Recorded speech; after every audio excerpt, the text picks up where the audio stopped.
everyone. Here's Dan Nanni from Boss Key Productions US, and he is going to tell you about the competition in LawBreakers. Please, Dan.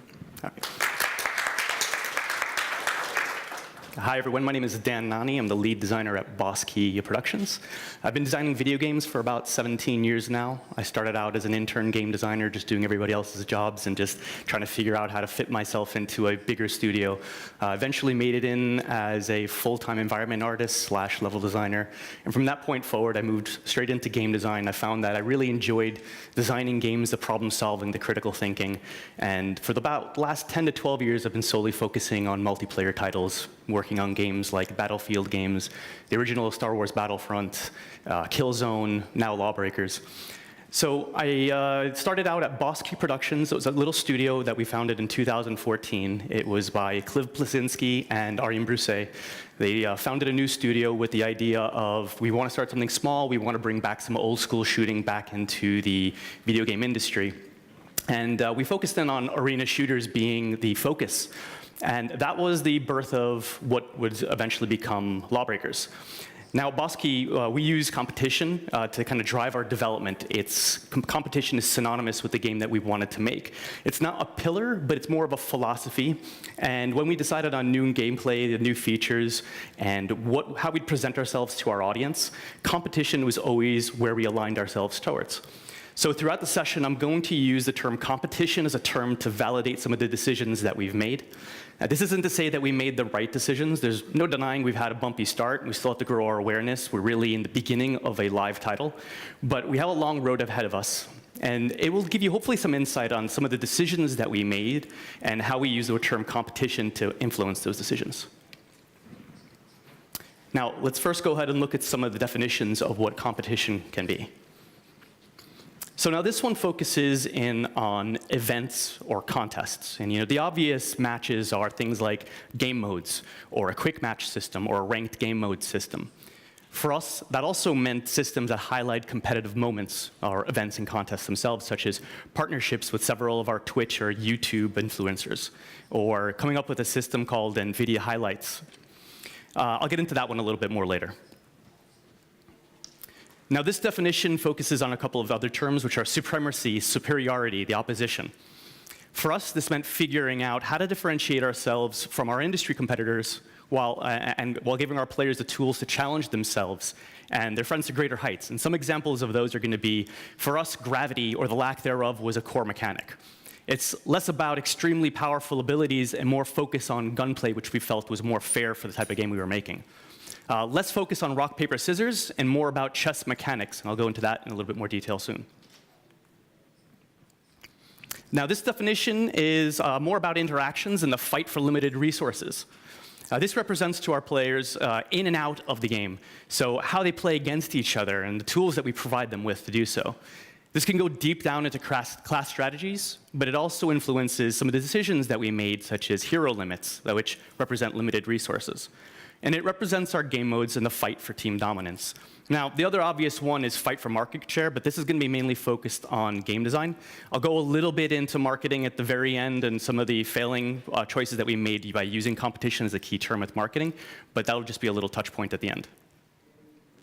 So one big thing I want to just say is, before we outline the topics, I want to make sure I say, make your game, but know that somebody else is doing the same exact thing. When we started working on LawBreakers, we thought we had something really interesting and new. The hero shooter subgenre really wasn't fully defined. There was no Overwatch, there was no Paladins, there was no Battleborn. There were none of these games. And we thought we were onto something really interesting by really digging deep into the classes and the interactions and abilities. It just so happened that while we were in the middle of production, Overwatch came out, Paladins came out, Battleborn came out, and we wound up figuring out we were now a really small fish in a giant sea of sharks. But that didn't stop us from making the game that we wanted to, but it did force us to ensure that the creative decisions that we made, we really had to double down on. So let's go ahead and break down this talk into a few key topics. So we're first going to talk about the foundations for the term competitive and what we use for inspiration, but also as validation for various decisions that we've made. Next, we're going to apply those foundations to competition and apply them to some few gameplay use case scenarios. The talk isn't long enough to talk about everything that we applied competition to, so I'm only going to really focus on a couple. After that, we'll discuss a few social tools we use to further promote competition. And lastly, we're going to discuss some learned lessons from using the term competition just a little bit too broadly and not really giving it enough focus for everybody to act on individually. So before we go into the session topics, I'd like to give you guys some high-level overview on what LawBreakers is. This is going to provide a little bit more context for those of you who might not be familiar with the game is, and I anticipate that that's going to be a good few of you because, like I said, we're still building a little bit of the awareness. So LawBreakers is a 5-on-5 multiplayer shooter, merges class-controlled abilities and weapons with some old-school arena-inspired speed and verticality. The game is divided into two factions, appropriately named the Law and the Breakers. And while the visuals are different per team, the gameplay is symmetrical. So you're going to have two characters that look very different from each other, but to preserve competition, they're going to play identically the same. Now, to get you into the mood, I'm going to I'll put up our launch trailer. This will give you some foundation for the way the game kind of represents itself through a CG trailer. It's pre-rendered, but it does a really good job at highlighting the way the game kind of plays and feels.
All right, so let's go ahead and talk about the foundations for competitively inspired designs.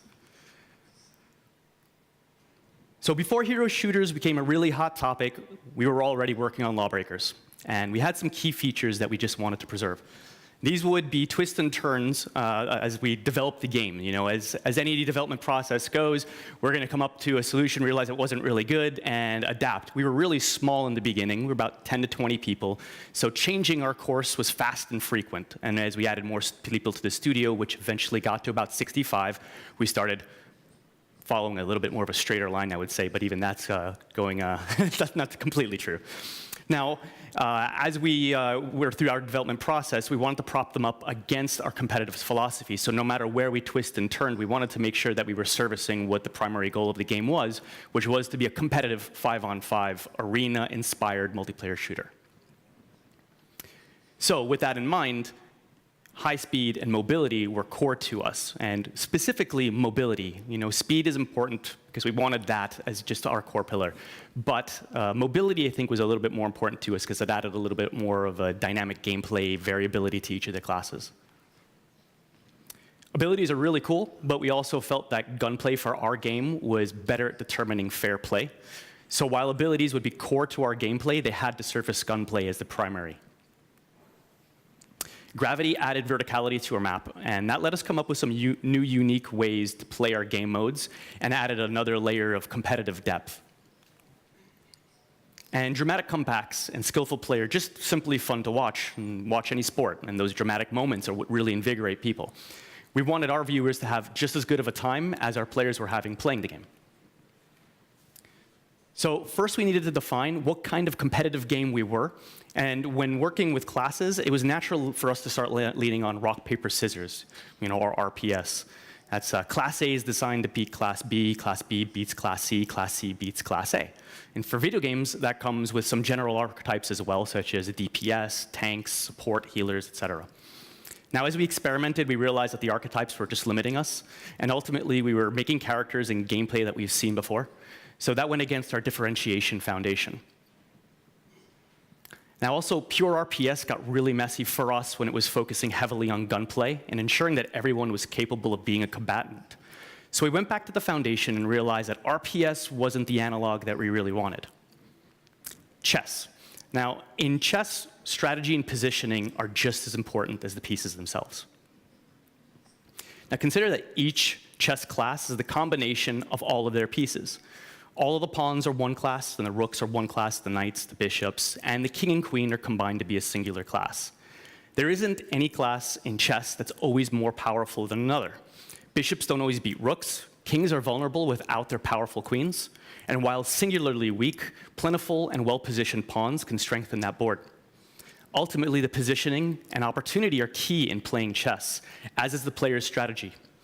You can simply just get outplayed, and ultimately, it doesn't depend on a single piece that was designed to beat another single piece, making dramatic comebacks possible with any individual piece then. This is the competition that we wanted, and this is what we focused on when building LawBreakers.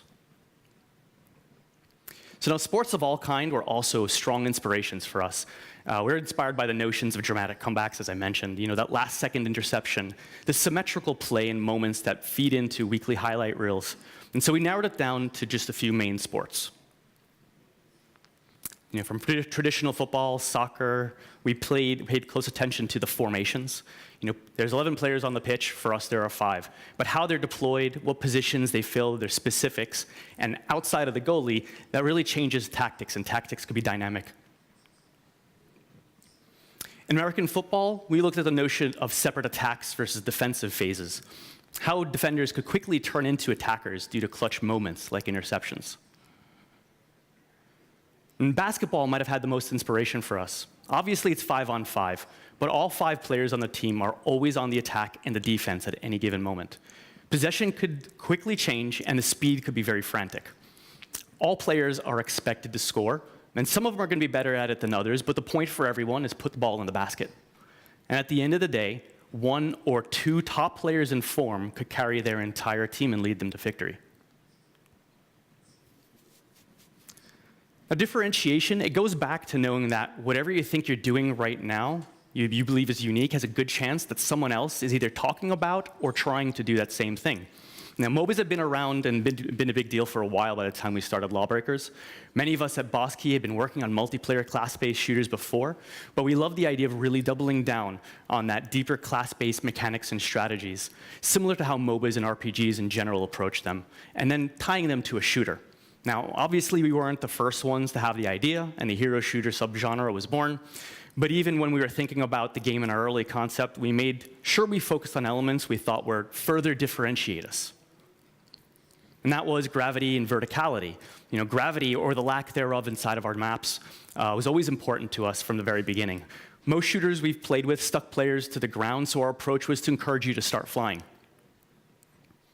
Speed and mobility, those were key to us. And killing and time to kill seemed to get faster in games, but movement and mobility as a skillful mechanic to differentiate high skill from low skill players seemed to have been disappearing in a lot of the games that we were playing, so we wanted to highlight that.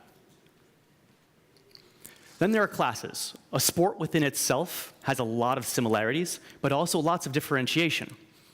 So if you look at Ibrahimovic as a striker, he's a completely different player than Lionel Messi is, yet both are effective as goal scoring. So we considered turning the notion of standard classes around as well. That way, they'd retain familiarity and an obvious purpose, but play in a way that was fresh and unique to us. And then we differentiated it once more. So even though you were DPS, there are several forms of DPS beneath that. Now, similar to classes, we have game modes. We played Capture the Flag, Domination, a number of other game modes over and over again for the last almost 2 decades. Not only did we want to challenge ourselves to come up with some good twists to those fan favorites, but we also wanted to tailor them to the classes that we made. Now, this would make it harder for our competing products to simply just copy the mode right over, since they often were designed with the idea of the classes and their abilities to be in synergy with the game modes. I just want to make a note on differentiation, though. It isn't about being different simply for the sake of being different. It still needs to be in service for the game that you're making. It needs to be fun, and ultimately, it also has to be really intuitive. So now we're going to go ahead and move into the gameplay and point out some specific examples on how we use our competitive foundation in the game. We're going to start with a game mode analysis. What we didn't want to do is reinvent the wheel when it came to coming up with new game modes, and so we focused on creating modes that were intuitive, but also introduced something new and something unique to how they were played. So for this talk, I'm going to focus on our Turf War game mode. So I'm going to put up a really quick tutorial video of it, so that way you get a foundation for the way it's played.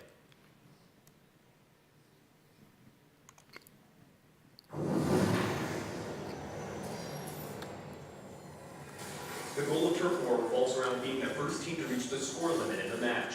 It shares similarities to classic domination modes, but with Boss Key's unique twists. There are 3 zones in the map, A, B, and C, and they all start as neutral. Capture a zone by standing in it to score a point. Once a zone is captured, it locks. After all 3 zones are captured and locked, a short intermission will begin. Once the intermission is over, the zones become neutral and can be captured again. This process repeats until one team reaches the score limit. Overtime can occur if both teams tie in the final round. First team to score 2 zones in overtime wins.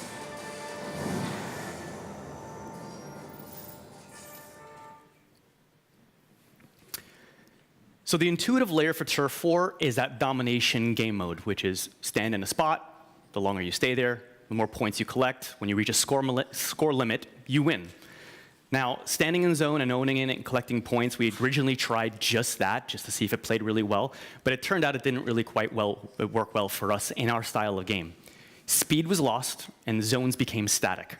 If they didn't move somehow, then our players were often stuck in areas where there was nothing happening. They didn't want that, and we didn't want that for our players. So ultimately, that would lead us to losing out on part of what we wanted for our competitive stance, and that was drama and speed and mobility. And then also gravity. So in Turf War, when a zone is captured, the team earns a point. But more importantly, that zone is locked. That means you can't capture it anymore. So when one's locked, 2 are left. The team who captured that zone gets the point, bringing them closer to their endgame goal. So now there's only 1 point left. So when 2 are locked, it naturally means that our players are funneling towards a unified, singular location, which is often the center of the map, since our home zones are very easy to capture for the players that are closest to their bases. Now, that more often than not also forces players into the center of our map, and the center of our maps are usually where our low-gravity zones are. So that reinforces our focus on verticality. Now, once all 3 zones are locked, that round is over, a countdown begins, and it goes towards resetting all of them. 1 round is only worth a total of 3 points, and as you saw, it's a total of 16 points to win, so you got to go through several rounds. We ended up with a mode that met several of our foundations. Speed, a chess-like strategy with positioning being important, attack and defense at any given moment, and a differentiation on something we knew our competitors are also likely doing, but we wanted to do it in a way that felt fresh and unique to our game. Now, there was one aspect of Turf War that didn't work out, though, and we cut it shortly before launch, and that was during the round-based intermissions, players were able to unlock bonus points towards unlocking future zones post-intermission. So that would be, if a player, say, they got a kill, they would get a 20% capture speed bonus towards capturing the next zone. They kill 5 players, that's 100% capture speed bonus. And it sounded like a great mechanic to incentivize greedy play and a little bit of risk reward in the middle of intermissions, so intermissions weren't boring. But intermission also had a dual purpose, and that was positioning. It was about getting yourself ready for the intermission unlocking. Now, there were 2 big problems with this mechanic. Is for your solo queue players, the average gamer really didn't care. They didn't play for that mechanic, and when they earned it, assuming they even understood how the mechanic worked, it didn't influence the way they played because they weren't playing with a team anyway. Now, your team-oriented players, more of the pro gamers and the strategists, didn't want their tactics changed on a whim. While we were intentionally hoping it did lead to tactics on the fly, that actually remained the problem. These matches aren't very long in the grand scheme of things, and the game is particularly fast. So if that player was designated for a specific role and a class was best suited towards doing something specific, like our big robotic juggernauts are great at locking down locations and guarding and defending, well, if you got a 100% capture speed bonus, you really didn't care because your whole job was to defend the back home point, perhaps, so you weren't going into the enemy base and capturing it. So again, that mechanic wasn't important to them either. So it was adding a layer of what ultimately felt like too much RNG for the players. They didn't feel like they were actually in control of what was occurring, and so we cut it. RNG, random number generation, just isn't something that we really wanted to focus on for something that was so highly competitive. So we cut it, called it a win, because nobody really noticed it.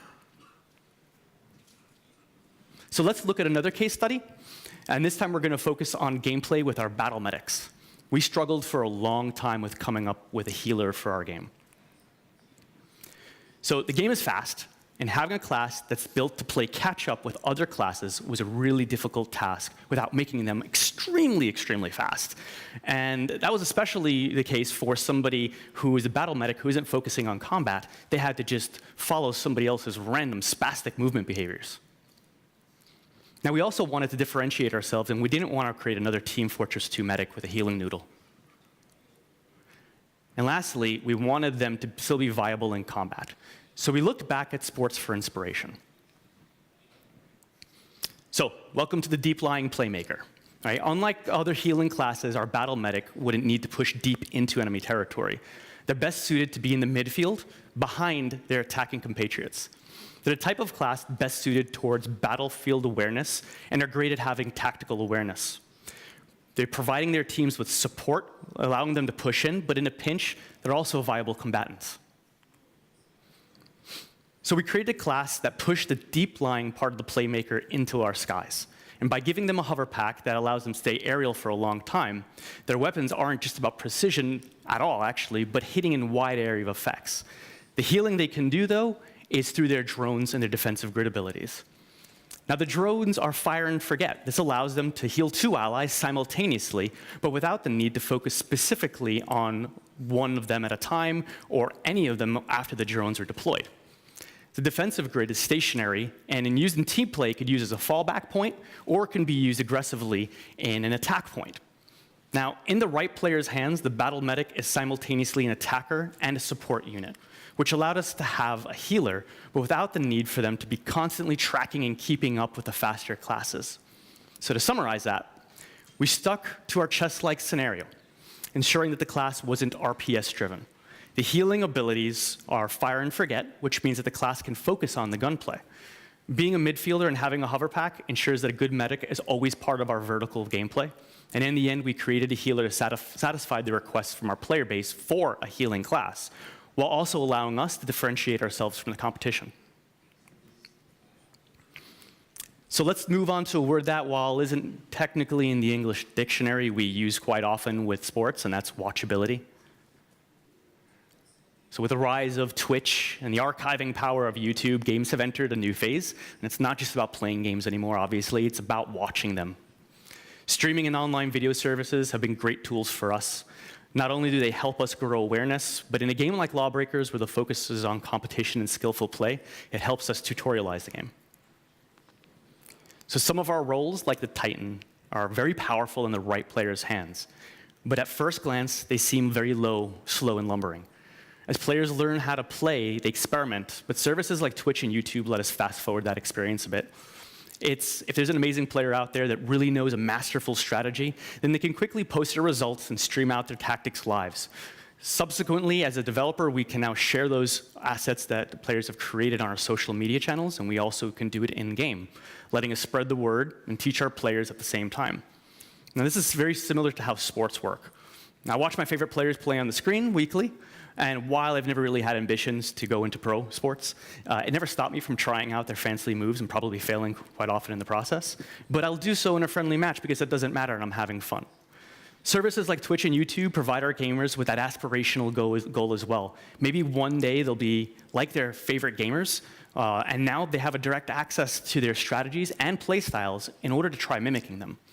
The services definitely tick our sports and competitive foundations. They also help us sell what's different about our game in ways that screenshots and words never will.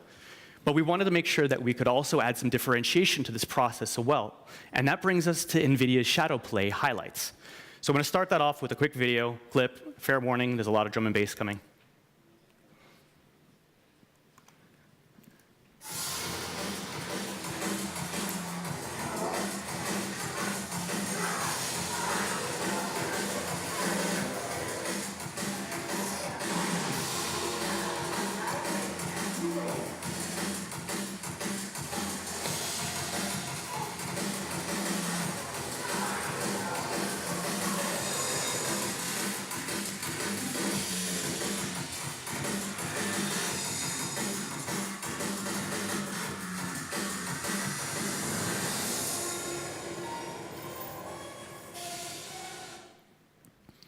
All right, so this initiative started back in 2015 when we first showed LawBreakers off at PAX Prime. We wanted to get the game in front of people's faces that weren't able to be at the event, and at the same time, we weren't on the show floor, we were off-site. So we had no visibility whatsoever. One of our programmers just quickly hacked together the ability for us to trigger video recording through Shadowplay based on events that triggered within the game. As we got the video clips saved out, we manually posted them to Twitter. And all day long throughout PAX Prime, there was a constant barrage of LawBreakers micro videos and cool gameplay moments that were curated by our team in the back room. NVIDIA loved it, and they wanted to work together with us to turn it into a legit app, and they eventually called it Highlights, based off of that Shadowplay tech. This gave our gamers hands-free way to record some of their best moments from their PC, and at the end of each match, we tell them how many videos they recorded and give them the option to upload them to a social media channel. The barrier to entry, assuming that you do have an NVIDIA video card and you set it up, to being competitive is much lower with this app. It lowers the difficulty of capturing content and sharing it online, and it allows our players to gain notoriety and prove to their friends that they're capable of that skillful competitive play. So as of August 8th, we officially launched LawBreakers on PC and PS4, and we've had a little bit of time to collect some information and analyze the results. This section is going to be very brief post-mortem on our approach of using competitive philosophy, and it's going to specifically focus on just a few key topics. I won't go too deep, though, as I could easily just really write an entire book on this and spend all day talking about the things that went right and wrong. We didn't have a lot of marketing we launched with, but what we did have was really, really aggressive, and if you have sensitive ears, I warn you to cover them up right now. So terms like get merked, hashtag skilled AF, which if you don't know what AF stands for, it's hashtag skilled as fuck. Kitty bumpered on-rails combat is what we use to describe other games without calling them out. None of this $60 multiplayer bullshit. Also, our logo was not terribly inviting and made you feel bad just by looking at it, and our initial marketing used it heavily. So I want you to imagine this scenario. You are 6 years old, and you just watched your favorite football player dribble through 3 defenders and score a beautiful goal. You're awestruck. You grab the ball. You ask your dad, can we go outside and play? I want to try that. As soon as you get outside, you kick the ball for the very first time, and you completely miss passing it to your dad. And as the dad, what do you do? Yes, you can pull out your megaphone, you can scream at your son, you can tell them how poor that shot was, what an absolute failure they are at playing the game, and how nobody in the history of football ever kicked the ball so poorly before. Now, that's not really how you grow confidence. It's not giving them a desire to keep trying and keep playing. And especially when you're trying to ask somebody to come in at the first place, and the barrier of entry is hard-earned dollars. The game isn't easy for newcomers to jump right into. And this was a conscious decision that we made. We wanted there to be a high skill ceiling in the game, but we didn't have to advertise it as such. The game needed to be more welcoming from a communications standpoint. We need to embrace our players. Part of being competitive is attracting a community to be competitive. And you can be competitive on multiple tiers, from kids having fun all the way to adults in pro leagues. Focus on the message of only high-skill play alienates the majority of potential players who could one day become those high-skill players. We just simply weren't being good coaches to our potentially new players. And that brings us right on to onboarding. We had to make tough decisions, and at one point we have to cut features. This is just inevitable in game development. We were a small team, and we were working on a game that's probably a little bit too big for us. So the question came up a lot. And we mistakenly put having a real tutorials and onboarding on the back burner. And that seemed like an easy decision. There were so many games out there that were completely lacking onboarding mechanics, and they relied on services like YouTube to fill those tutorial gaps. If they can do it, so why can't we? That was a mistake. We focused on successful anomalies in those situations, but you also have to look at the bigger picture. LawBreakers is a fast game, and players can't easily parse what's happening, even as a recorded video. Some of the games we were looking at also had features like kill cams, and those are tutorialization and onboarding mechanics. We instead focused on systems that we thought could work, as always, to help tutorial, and that would be focusing on our competitive efforts as well. So things like spectator mode, custom game, the shadow play highlights. Without proper training, it's really hard to know whether or not you want to be part of competition, though. Being tossed right into a basketball game without first holding a basketball and learning the rules is really daunting, so expecting our players to expect that to be any different, that was naive of us. And the last thing I'm going to talk about is competition as a broad term. Even though I defined it early on, when we ultimately learned was, when I say competition, it means one thing to me, and it means another thing to you, regardless of what the definition is. You can see a few examples of this on the slides like this one. A small company, as we tried to think quickly on our feet and share our own ability across lots of different people, that allows us to stay flexible, and we trust in the individuals more than we do in the process. Now, whether or not that's a fault is worth a session on its own, but what that certainly creates is different interpretations. Some things wind up slipping into the game because it sounded good to people working on that specific feature and their interpretation of what competition should mean. Punishing systems, complex mechanics, features that make players feel poorly about their decisions. While those are part of real-world sports, the real-world version of Quick Match simply throws those features away. You don't have to play baseball by the defined rules of the game when you're playing them alongside your friends. You can adjust them any way you see fit, and you can still have fun in a pickup match. But this isn't easily the case for video games. Making games that flexible comes with a series of technical complications, which it often means that we have to commit to a certain direction. And when you assume everyone wants to be a professional gamer, because your interpretation of a word like competitive, you automatically alienate a very large audience. We didn't define our own goals clearly enough, and that left a lot of what we were creating open to the individual developer's interpretation. So some things might have shipped unnecessarily difficult, or didn't have enough available terms to help explain what that meant. And as you can see in the case like marketing, we didn't have a definition of how marketing should use the term competition, so they took it as face value, and that didn't necessarily reflect the type of players that we wanted to bring in.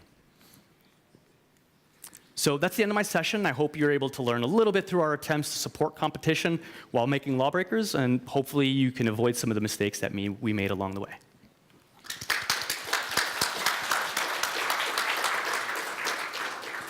Thank you very much, Dan.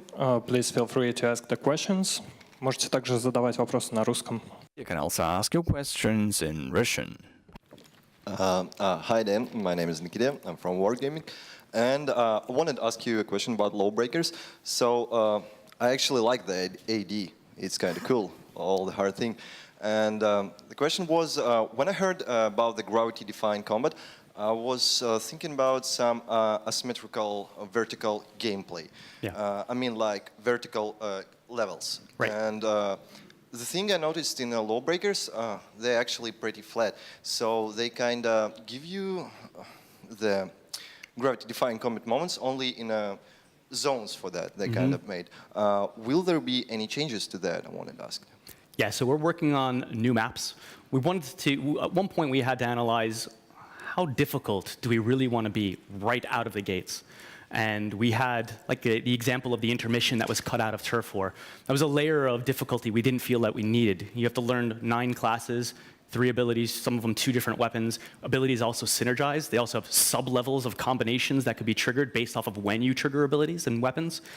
There was a lot of complex detail, and we felt that because we're also adding a new layer of game modes, that we're adding a layer of maybe difference, even if it was intuitive, it was so much difficulty that we decided to make our first series of maps a little bit more straightforward, using lanes, for instance, center, left, right, always having a defined central point where there's no gravity. But you're also noticing that some of the maps, we just released one 2 days ago, I think, that there's no gravity in the center of the map anymore, right? One of our last maps we introduced actually has no floor, so if you hit the button the wrong time, you can fall out of the map. We're going to be working on asymmetrical maps now, which aren't going to be the same on both sides. It's always a difficult thing to pull off when you're talking about competition, but when you have many maps, then we can start experimenting. But I also want to experiment with the vertical maps as well. We just had to make some choices, and that was the easiest way for us to get to our end goal, which was shipping a product with a small team. Thank you. Mm-hmm.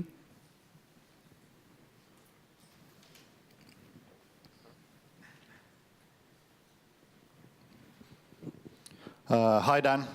My name is Timo from Wargaming. Thanks for your presentation. It was very interesting. I would like to ask you a question about, could you shed some light into the process you had in place for verifying or validating the class and ability, game mode, even visual legibility decisions you made? Especially, you mentioned in the beginning that it's all about competition. Right. So how did you verify all of this? So we went through just, we play test 3 times a day individually in the office. We have maybe a little bit too much play time sometimes because we take our developers off their seats and we put them down in the QA labs. So they sit down with us, they talk to us. We tried to do surveys, but surveys turned into a little bit too anonymous of feedback. People weren't actually giving us the right feedback. At one point, we had to do surveys at a broader way, so we went externally with focus group testing, trying to collect data in that source. I would say that we didn't have the greatest process for collecting feedback, but we were small enough that we all played together and talked, and we took advantage of that. I would say that agility for us was both positive and negative. We heard information, and sometimes we made changes very quickly, and we got good results. And good results was a little bit more gut check than fact check, which is not always the healthiest thing for a game that's trying to be more competitively focused. But without having the right tools to actually get those metrics in the beginning, we had to rely a little bit more on gut check than we did have to do on analytics and telemetry, and that eventually came in. We really relied on our alphas and betas, honestly, very heavily. And we started our alpha more than a year before launch, and we kept that community constantly coming back. We invited a lot of those players to kind of validate the changes that we made and give us some of their feedback. But internally, we were our own players and our own masters of our destiny. But that goes back to the process of everything was a little bit individual, and sometimes we sacrificed process for speed and agility. And that also meant that sometimes we made changes, and we just made those changes and we put them in. So the long answer to that is we haven't nailed it. That's not at all. I don't have a good answer for you because we are still working on that process and actually defining a better structure for it. And now that we're live, we're doing it with our players. And I think right now, because we have analytics and telemetry, we can start doing things like seeing players over time and realizing where their focuses change as they continue to play. And we can do things like compare, as I mentioned before, like the Titan character as being one of our hardest characters to pick up. He's also one of those characters that we see his usage spike pretty high as players progress into the game. And so now that gives us a lot more insight into how the game is played because we ourselves internally didn't do that. And when we went to the testing team, we didn't get that live play. And I think in a game like this, it needs to live for about a year where you collect all that telemetry and data and make changes across that year and eventually make the bigger final push post that year. I think a competitive game actually just has to live a good long time before it can really dominate a competitive field, which is why we didn't push esports from launch. We didn't think that we would be ready for an esport right at launch. We need to actually let the game live.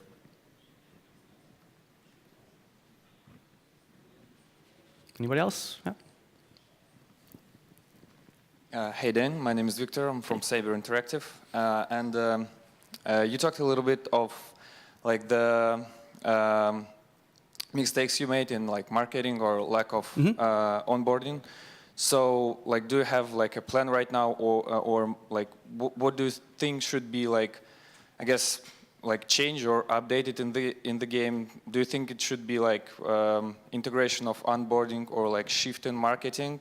And maybe you can like say just a couple of words like how you like define what's the most important thing to like change or integrate. Sure. Thank you. Outside of onboarding retention, we didn't get a good chance to really create great retention mechanics.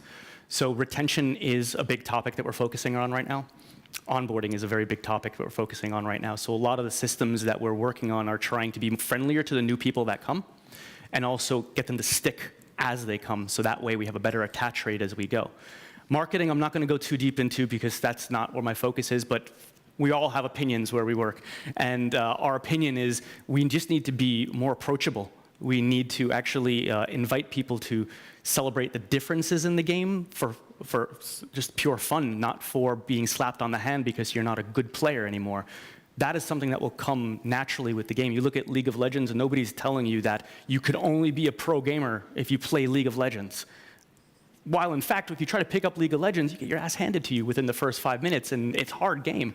But it doesn't ever sell itself as that. It doesn't prevent me from stopping. And right now, we have maybe a little bit too much of that prevention that stops people from buying the game, because you saw a quote over there, and it's like, oh, skilled AF? Okay, whatever. That person, that hurdle, they could bypass.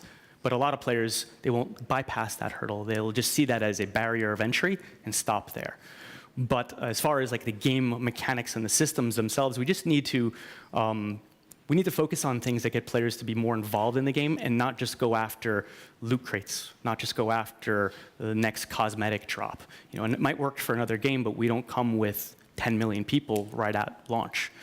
We have to grow our audience, and they have to have a reason to stay there. And the longer that they stay there, the more they become advocates for our game. So retention, onboarding are super important to us. And we're constantly drip feeding content into the game, maps, modes, you know, more characters. But we haven't noticed right now that the frantic push that we've been doing to put a patch out every 1 to 2 weeks and drop a lot of content, that's not bringing players into our game because the awareness isn't there yet. We need to be aware before we actually create content so we actually have more advocates that can spread that awareness. Thank you. Mm-hmm.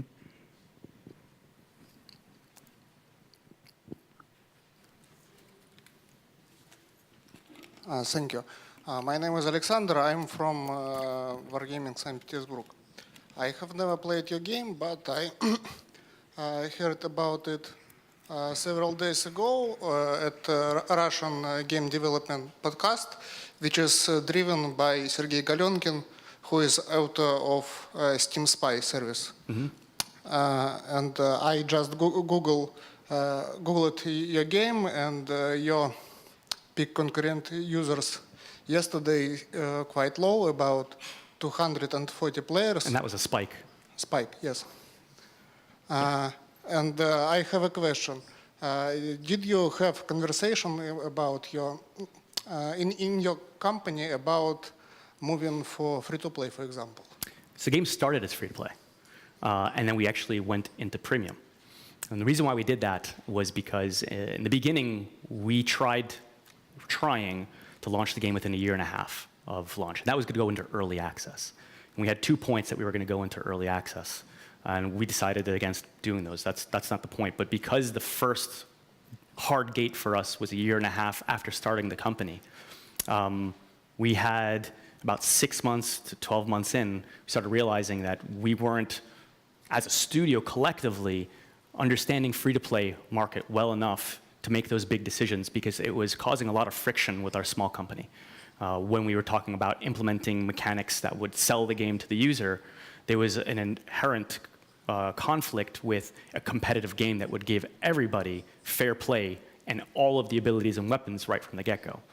And that was something that was dividing us, trying to figure out how do we give players the ability to be fair and competitive right from the get-go without alienating competitive play. Not to say that it couldn't happen, so much as it was a friction point in slowing down our development process. So we decided to stop the friction, to stop the slowdown of development process. Let's throw that away And we kept on throwing it away until a point of no return came, and we said, we have to go with a premium title. This is the only way to do it, because we can't retroactively or figure it out as we go, because we might just fail at the game entirely if we did that.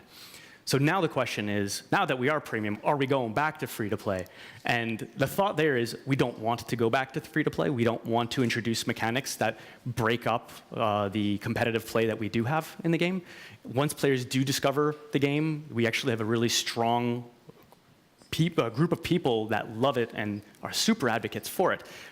But we have to attract more players. Our biggest issue is actually awareness. The biggest problem is getting people to come to the game, know that it exists, and actually then converting them into buying players. And it hasn't been the price point. The price point is $29.99, right? It's actually, I think, even on sale this weekend, and that's why we saw the spike. But maybe in the future, there's going to be discussions again. Do we make a demo version of it that allows players to try it for a smaller period of time, kind of like a free weekend? Introduce free weekends, for instance. That's another thing that we should be doing in the near future. Those are things that we're going to look at first before we think about how to drastically change the marketing aspect of it, because that also comes with reworks on UI and internal design on the feature, which is just a little bit difficult to do right now with the team that we have. Thank you. Mm-hmm. Okay, thanks everyone for your questions. If you want to ask something personal, you may catch Dan later. Thank you. Thank you.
So we keep catching our speakers in the hallway and putting cameras in front of them. Hi, please introduce yourself. My name is Samuel Ranteskla. I work for Microsoft as a principal program manager out of Sweden. Okay, Samuel, so let's talk about games. What's your favorite game?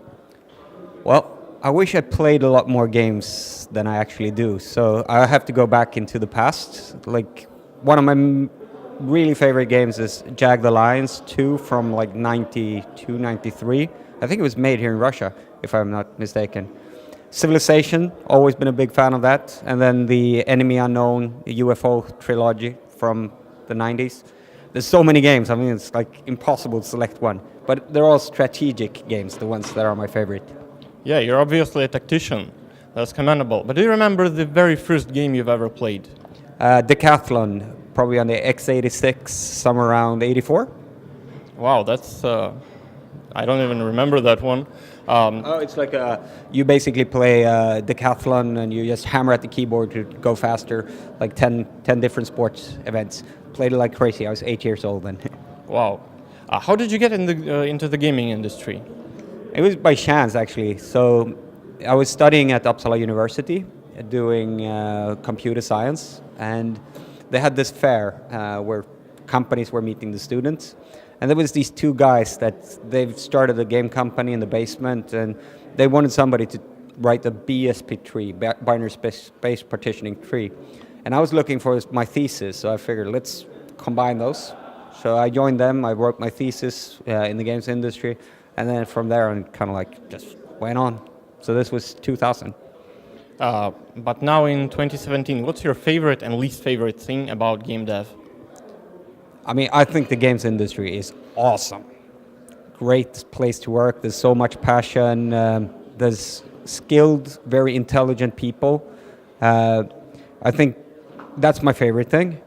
The least favorite thing is that, which I covered in my speech a little bit, I think that we're looking a little bit too much at how do we turn time into money, rather than seeing like how do we educate our kids. I really want to. That's my passion myself. Is like take this experience, make our kids better tomorrow than they are today. I'm a parent as well, so that's coming from that. Well, that's a very noble thing to do. I don't know if noble. Just I think it would be a good thing for us. Definitely is. About your speech, did you have any interesting questions that maybe stood out? Yeah, there was some interesting questions, like if we look at mixed reality, what's going to happen with that? What's the dangers with that? I couldn't really answer them because let's see what happens. But if you were a part of your own audience, what question would you like to ask yourself? That was a tricky one. Are you sure that you're right? Are you? No. Well, we can be sure 100%, but still, we're trying to foresee the future here. How do you like the conference? Love it. St. Petersburg, great place. Wargaming, excellent hosts. It's a great place to be. You should come to the next one. Definitely do. Say, if you had the chance to go back in time to when you just started working in the industry and give yourself one advice, what would it be? Try one of your ideas out. That's very good. Thank you very much, Samuel. I hope you like the conference. Thank you.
We got another one of our speakers here at 4C, and would like to ask him some questions. Hi, please introduce yourself.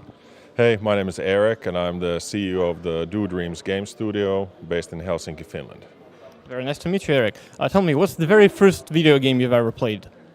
I guess when I was a little kid, my dad was in banking, and he had a lot of business trips, and he went to Japan, and he brought me one of these Nintendo handheld, like small games. It probably was Donkey Kong. So that's my first memories with gaming, and then I played a lot of Oil Panic with the Disney characters, so fond memories with those. Favorite gaming memories, well, I like games that I can play with my friends. I remember when I was in high school, we'd go visit my friend's house and we played a lot of these like sports games together, like NHL 95 and some F1 racing games. So I would say that maybe NHL 95 is the game that I have played most with my friends, and I have fond memories of, you know, starting after school and then realizing this like 2 a.m. and knowing that my mother will be very angry when I come home late. That happened to all of us, I think. How did you start in the video game industry? What led you here? I was earlier a marketing lecturer at this business school in Helsinki. And then at some point I realized that instead of talking about business, that I'd like to do business myself. I had my own startup for 3 years. Did different kinds of entertainment apps. I was interested in storytelling in apps and online and social media. After that, I did that for 3 years, failed miserably. But I guess the one thing I learned was how to test concepts early with real customer data, because when you have little money, you need to be sure that you're spending it wisely. And I had the opportunity to join an existing team, so I joined Do Dreams as a CEO, and together with the wonderful team I have there, we started with these mini games. Eventually came up with Drive Ahead, which is our current franchise that we're developing. Sounds great. Tell me what. Okay. Yeah. Just a bit in the camera. Yes. Yeah. Okay. Yeah. So what's your favorite thing about the video gaming industry, or maybe just something you strongly like about it? I think my favorite thing about the gaming industry is the community of developers. So traveling around the world, meeting wonderful people who make games, and talking to people and learning from them. I think it's really cool how in gaming people are very open to share their experiences about the business aspect of running a game studio, management stuff, tips and advice on scaling and growing a company. It has been very useful for me, and hopefully by giving talks at events like this, maybe I can give something back to the community. Oh, you definitely are. Anything that maybe irritates you, or something you don't like about the industry, strongly dislike? Well, I think in recent years, games are developed with data and analytics, and that's of course very important. And I think all the creative decisions should be based on data. But what I've noticed is that studios maybe give up quite easily on games and their communities. So we have found that if we really invest in the community and take care of the players by making regular updates to the game, thinking of the game not as a product but as a service, then the community will support you through difficult times. What trends do you think are going to persist or maybe appear anew in like a 10 years time? Let's make a prediction. Oh, that's a very tricky question. So with everything developing so fast, I guess it's really difficult to say. I'm very excited about AR. So our studio, we launched our first augmented reality game, Drive Ahead Mini Golf, just yesterday. So I'm very interested in seeing how this market will develop in the next year or two.